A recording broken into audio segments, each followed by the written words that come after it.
Camping is supposed to be simple, just a fire, the stars, and silence in the trees. That's the way it's always sold to us, right? A break from the noise of the world. But the woods aren't empty. They never are. And when the silence shifts, you realize something is out there. I thought I was just overthinking it, just nerves. But the night I went camping deep in the forest, I learned how fast peace can turn into pure terror. I never thought glowing eyes in the dark could be real. And the truly terrifying question, when you step into the wild, are you really alone? Or are you stepping straight into something's territory?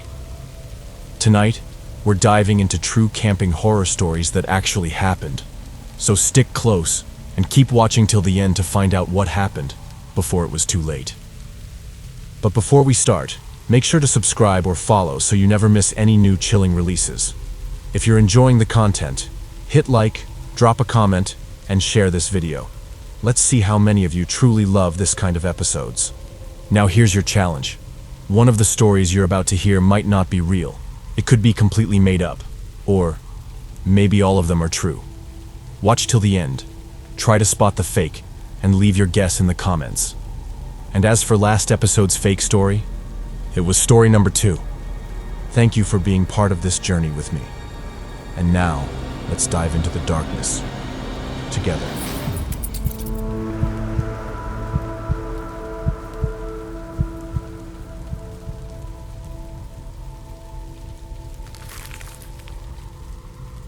I've always been the type of person who rolls their eyes at creature stories. You know the ones. Bigfoot sightings, skinwalkers, dogmen, whatever. I grew up in a small town surrounded by forest, and people were always swapping spooky campfire tales. I never bought into it. The woods, to me, were just woods. Beautiful, quiet, sometimes unnerving at night, but nothing supernatural. That changed a few years ago. A buddy of mine, Dave, invited me and another friend, Kyle, on a weekend camping trip. It was early fall, one of those stretches where the days were warm, but the nights dipped into that sharp, biting cold. Perfect camping weather. We packed light, just a couple tents, sleeping bags, a cooler of food, and some beer.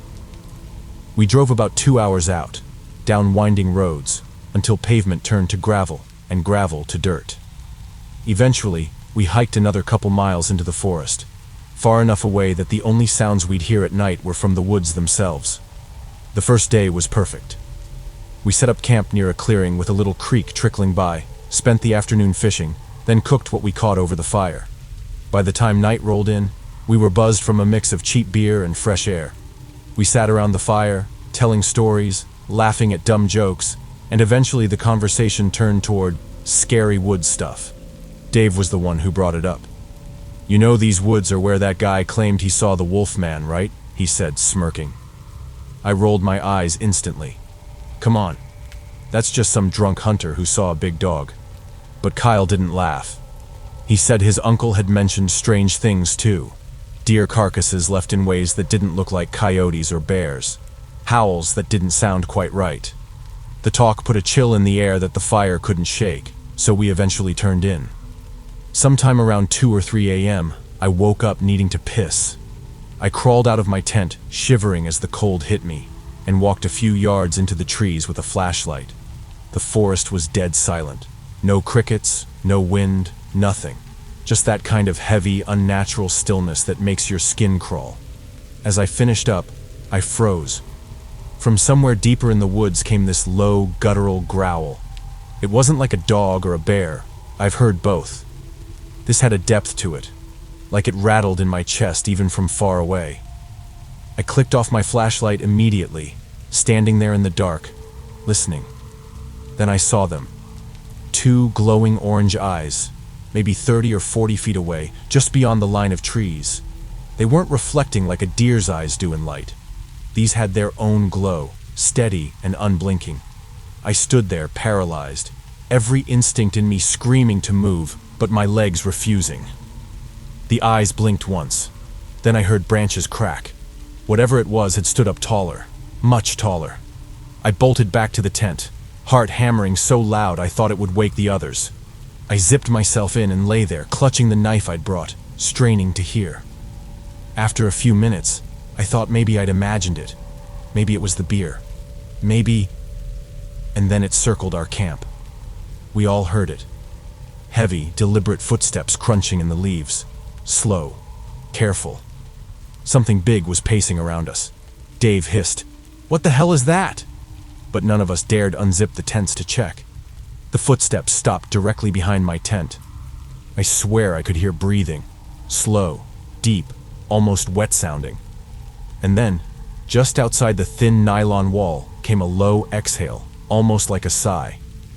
I gripped that knife so hard my hand hurt. Eventually, the steps moved off into the woods. We didn't sleep the rest of the night. When dawn finally came, we packed up in silence. None of us wanted to admit we'd been terrified, but the way we all avoided looking into the trees said enough. Before we left, I forced myself to check the area behind my tent. The ground was disturbed, pressed down in deep, almost human-shaped tracks, but larger. Too large. Claw marks scored into the dirt like something had knelt there. We hiked out fast, barely talking. To this day, I don't know what we saw. I don't like calling it a werewolf or dogman or whatever people online argue about. But I know this. I went into those woods not believing in monsters. I came out realizing something out there was watching us, and it wasn't the kind of predator you learn about in biology class. I've camped plenty since then, but never in those woods. Never again.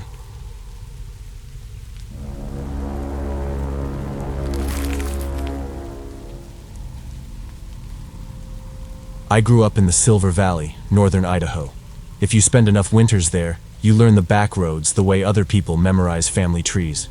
Every route has its history, who cut it, who drove it before signs went up, where the snow drifts deepest, where the spring washouts always hit. My dad worked the mines. I didn't. I went my own way, got a steady job in Coeur d'Alene, but I still hunted and camped in those same hills. The place is in my blood. Last November, just before the heavy snow, I decided to take my son, Ryan, out for one last trip before winter locked us in. He'd just turned 16. Good shot, carried his weight, ready to make his own memories. I figured one night out, then hike the ridges in the morning before heading home Sunday night. We chose a spot above Kellogg, near the old smelter ruins. Locals call the spur up there Old Smelter Road. It's an eerie place if you know the history. Concrete foundation like a broken tooth, blackened patches in the soil, stories about poisoned ground. But I'd camped worse. We rolled off I-90 near Smelterville around 3, grabbed coffee, then drove up the narrow road into the timber. The ground was that late fall mix, crunchy frozen crust on top, mud underneath. Ryan gathered wood while I split kindling. By dark, we'd eaten venison backstrap with potatoes wrapped in foil.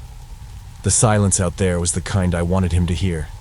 The kind where you notice how loud your own movements are. By 8, it was full night. The fire kept us warm, and we swapped stories. Ryan mentioned some kid at school who swore he'd seen a mountain lion cross a yard like it owned it. We laughed, but after that, we mostly just sat, listening to the fire crackle. That's when I noticed it. A pattern in the brush. 3 careful steps. Stop. Then 3 more. Stop. Not the random ticks and rustles of a forest. Something deliberate. Deer, I told him. Maybe elk. But the wind shifted, and a smell came with it. Wrong. Not skunk, not rot. Sour, metallic, almost like spoiled milk mixed with blood. You sometimes smell that with a gut-shot deer, but we hadn't fired a shot. And it lingered, even when the air went still. We stayed put. The careful steps circled just beyond the glow of the fire, always keeping the same distance, like it knew exactly how far the light reached. I told myself over and over, deer do odd things, you'll make sense of it in the morning. Around 10, the fire burned down to coals, the heat steady but not bright. The smell got worse, sharp enough to taste in the back of my throat. Ryan coughed and slid his rifle onto his lap. He didn't need to say anything. I checked mine too, more for him than for me. By 11, the sound changed. A dragging scrape, then a pull, then silence. Again, not wheels, not hooves, something heavy being hauled through dirt. Truck, I whispered. He nodded. We stood together, slow and deliberate, gathering our boots and packs. There's a feeling when something finds you. Hard to describe, but I felt it in my chest. At midnight, I finally saw it. A figure at the edge of the firelight, just where the glow fades into black. Tall, shoulders hunched high, moving with a flat, unnatural step. No swing in the arms, no rhythm like a normal person walking. Over its shoulder, it carried something heavy. A dark shape that swayed and bumped against its back.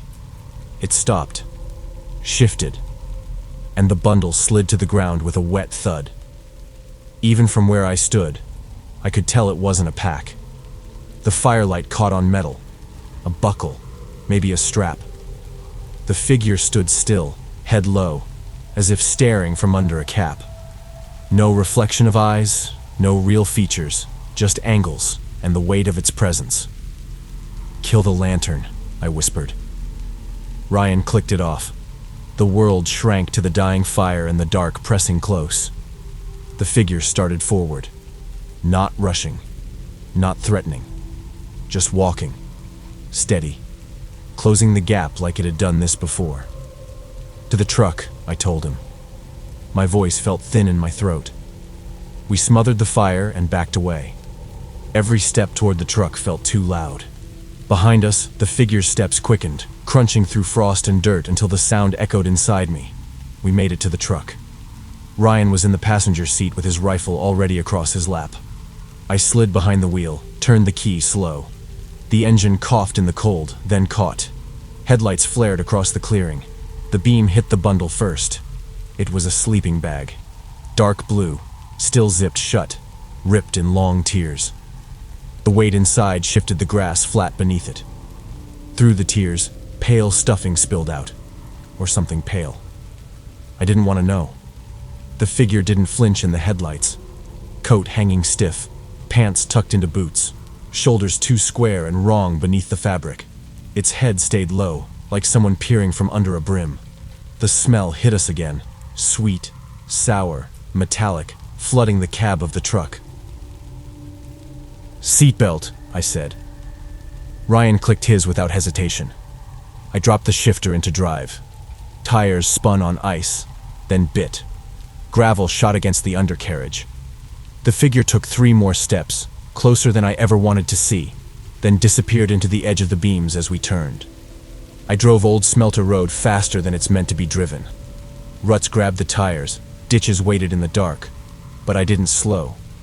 My mind tracked every bend until the first streetlights of Kellogg hit like surfacing from deep water.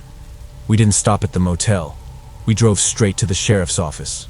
I told the deputy everything, didn't try to tidy it, just spilled it out while Ryan sat stiff beside me. When I got to the part about the sleeping bag, the deputy asked twice if I was sure it was zipped. I said yes. He didn't say much after that, just called people in. By morning, detectives had gone up there. They never told us what they found, not directly. But weeks later, a detective sat at my kitchen table and said a missing person from Spokane had been identified by dental records. He thanked us for leaving when we did. Quietly, when Ryan was out of earshot, he told me the choice not to touch the bag probably saved our lives. I never camped there again, never will. The gear we left, a lantern, a folding saw, a chair, doesn't matter. What matters is that we walked away. Sometimes, driving I-90, I catch myself glancing toward those ridges. Fold after fold of hills, each one a place where someone could vanish. I tell people straight, we camped at the smelter once. We heard dragging in the brush. We smelled something you never forget. And we saw a man carrying a sleeping bag that had no reason to be heavy. We left. My son came home. That's the whole story. And it's enough.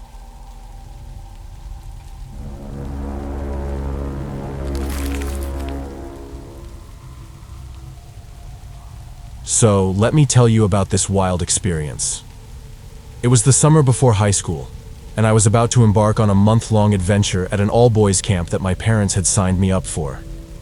This camp was nestled deep in the forest, about 4 hours outside of town. Imagine a classic summer camp scene. A handful of small, weathered cabins scattered throughout the woods, a serene little lake, a few fire pits dotting the landscape, and if memory serves, even a sand volleyball court. The place was old and a bit run down, but still operational, and it was perfect for a month of outdoor fun and camaraderie. When we first arrived, I was brimming with excitement. We unloaded our bags and set up our sleeping areas in one of the rustic cabins. The cabins were simple, with just the basics: a few beds, some old wooden furniture, and windows that didn't close perfectly. After getting settled, a group of us decided to explore the surrounding forest, eager to see what adventures awaited. The camp had given us a very laid-back rule. We could wander as far as we wanted, as long as we could still see the cabins. As we hiked deeper into the woods, one of the kids suddenly pointed out a figure standing just off the trail. The man appeared to be in his 50s, with a scruffy, unkempt appearance. His clothes were tattered, and his beard was gray and ragged. He stood a few yards away, observing us with an unsettling gaze. At first we thought he might be a camp counselor, though he didn't quite fit the typical counselor profile. We exchanged nervous glances but shrugged it off, figuring he was probably just another camp staff member. I gave him an awkward wave, and he responded with a strange, almost toothy smile. We hurried back to our cabin, feeling a bit uneasy, but dismissing it as nothing more than a harmless oddity. That night, after a day filled with activities and campfire stories, we had just settled into our cabin when a new sense of unease crept over us. The counselors had told us that around 11 p.m., one of them would make rounds to remind us to lock our doors and get to sleep. Sometimes we'd already be asleep before this reminder came, and it would wake us up. I assumed that's what was happening when I heard the cabin door handle rattling in the middle of the night. Since I had no way of checking the time, I was uncertain. Being the only one awake, I felt it was my responsibility to yell out a response, so I shouted something about us already being in bed. As soon as I did, a flashlight beam sliced through the darkened cabin, its light searching through the windows. My heart raced as I realized someone was outside, trying to peer inside. A few of the other kids started to stir, and I gestured for them to stay low. The figure outside moved around the cabin multiple times, shining the light through every window. I could see the light pass over me several times, but I wasn't sure if the person saw me. The tension in the cabin was palpable as we held our breath, trying to remain as quiet as possible. After what felt like an agonizing eternity, the flashlight beam finally turned off, and the forest was engulfed in silence once again. I explained the eerie encounter to the other kids, and one of them checked his watch. It was 4 a.m. We were all too frightened to sleep, so we stayed awake, whispering about what had just happened. When morning came, one of the teenage counselors arrived to wake us for breakfast. As soon as he walked in, we recounted the night's events. His reaction was immediate and serious. He took us to the adult counselors, where we retold our story. The response was chilling. We learned that a kid from another cabin had also had a frightening encounter the previous night. He had gone out for a walk to use the bathroom and, on his way back, had noticed someone trying to pick the lock of his cabin door. Initially, he thought it was a counselor, but he grew suspicious when he saw the man's dirty clothes and grizzled beard. The description he provided was strikingly similar to the man we had seen in the forest on the first day. The camp administrators took immediate action. They decided to cancel the entire camp to ensure everyone's safety. That afternoon, a bus arrived to take all of us back home. The atmosphere was tense, with campers and staff alike scrambling to pack up and leave. In the years since, I've often thought about that summer and the mysterious man in the woods. Recently, I decided to look into the incident more deeply and discovered a small police report about it. After we left, the police had been called in and had conducted a thorough search of the area. They found a small tent hidden nearby, packed with essentials, but what was truly unsettling were the contents inside. The tent held hundreds of Polaroid photos of the camp, pictures of the cabins, the lake, the fire pits, and more. Among them were numerous photos of the campers, many taken from a distance or from concealed locations. The most disturbing were the nighttime shots through the cabin windows, capturing us in our most vulnerable moments. The police had waited to see if anyone would return to the tent, but no one ever did. Despite their efforts, the man was never found, and the case remains unresolved.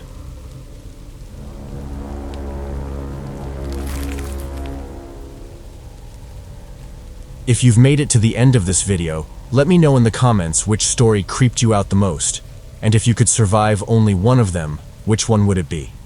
Don't forget to drop your guess. Which story do you think was the fake one? Also, if you enjoyed the episode, hit super thanks if you're on YouTube, or send us some stars if you're on Facebook to show some love and make your comments stand out. Want to go next level?